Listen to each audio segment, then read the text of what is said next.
Hello मेरे प्यारे बच्चों, कैसे हो आप सब लोग। उम्मीद कर रहा हूँ बहुत मस्त, खुश, जबरदस्त और अपने काम धंधों को छोड़कर मेरे वीडियो पर लगे होंगे।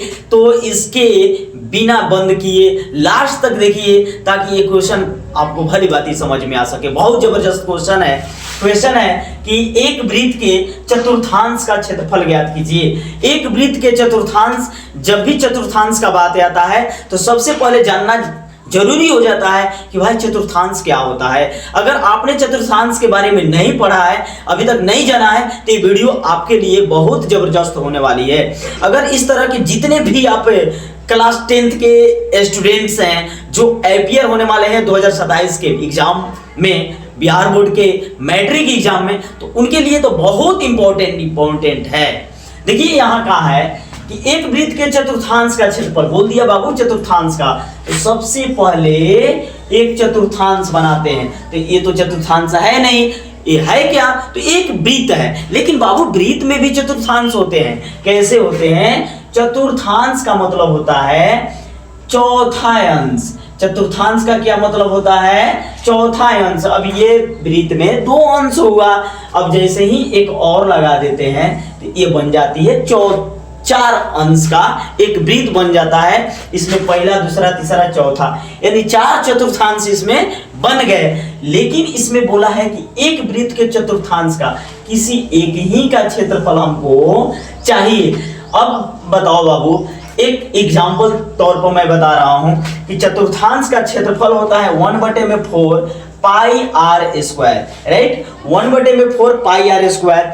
अब यहाँ बात आ रही है कि आर दे दिया, आर को हम त्रिज्या कहते हैं। अब आपसे पूछें कि क्या इसमें त्रिज्या आपको कितना दिया गया है? त्रिज्या है इसमें, तो बात रही है कि त्रिज्या नहीं है, वाट है, त्रिज्या मालूम ही नहीं है, तो ये चतुर्थांश के क्षेत्रफल पर हम कैसे बैठा सकते हैं? तो इससे पहले क्या दिया है? जिसकी परिधि दिया है। बाबू यहाँ ध्यान देना कि इस वृत्त के परिधि दिया है, और परिधि जब दे दिया, लेकिन अब त्रिज्या मालूम होता तो हम क्षेत्रफल निकाल लेते। तो क्षेत्रफल निकालने के लिए सबसे पहले जो दिया है परिधि, हम लिखेंगे सोल्व करके, ऐसे सोल्व लिख कर लिखेंगे वृत्त की परिधि। क्या लिखेंगे? वृत्त की परिधि। अब देखो वृत्त की परिधि, अब वृत्त की परिधि बराबर दे दिया है 22 सेंटीमीटर। अब वृत्त की परिधि होता क्या है? 2 पाई आर होता है। आपने ठीक सुना और आपने ठीक कहा, 2 पाई आर होता है। अब हम क्या करेंगे, यहां से जैसे 2 गुणे पाई का मान 22/7 हो जाता है। 2 गुणे पाई का मान क्या होता है? 22/7 होता है, इंटू आर बराबर 22। अब बताओ कि R बराबर क्या यहाँ दिखाई देगा? पक्षांतर जैसे ही हम करेंगे R बराबर आपका निकल कर सामने आ जाएगा। क्यों? क्योंकि इसी को निकालना है, इसीलिए परिधि तो दे दिया है कि भाई परिधि दे देते हैं जिसके सहारे से R निकल जाएगी, और जब R निकल जाएगी तो आपका चतुर्थांश का क्षेत्रफल भी निकल कर सामने आ जाएंगे।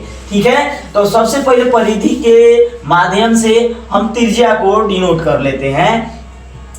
तो एक ध्यान देना बाबू ठेठ भाषा में कि जो बाटा के रूप में रहता है ना, कभी भी बराबर के एक से दूसरे साइड में जाता है। अगर ये लेफ्ट साइड में है तो राइट साइड में जाएगा, तो ये चिन्ह बदल जाते हैं। जैसे बाटा के मतलब कि ये भाग के रूप में है, उधर जाएगा तो 22 से क्या कर देगा?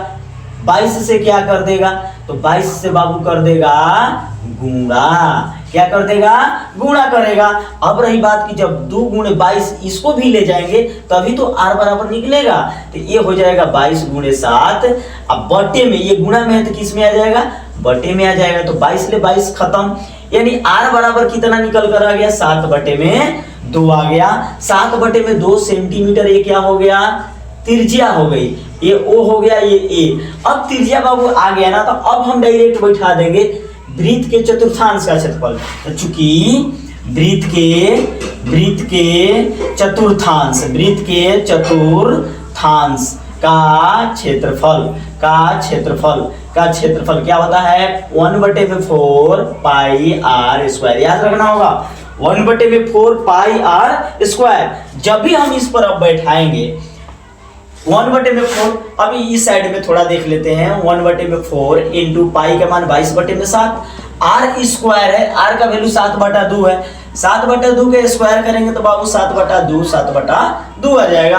अब यहाँ हम कटा कर देखते हैं, 7 से 7 कट गया, 2 से 11 कट गया, यानी कितना आ गया 11। अब 2 से कटेगा नहीं ना, 4 से 7 कटेगा, ऊपर ऊपर या नीचे नीचे गुणा कर देते, 7 में 11 से तो 11 7 77, अब बटे में 4 दूना 8, ये वर्ग सेंटीमीटर स्क्वायर आ गया इस चतुर्थांश का क्षेत्रफल। इस तरह से डिनोट करेंगे, बिल्कुल वेरिएबल तरीके से आपका मार्क्स जो क्वेश्चन का सॉल्यूशन हो पाएगा।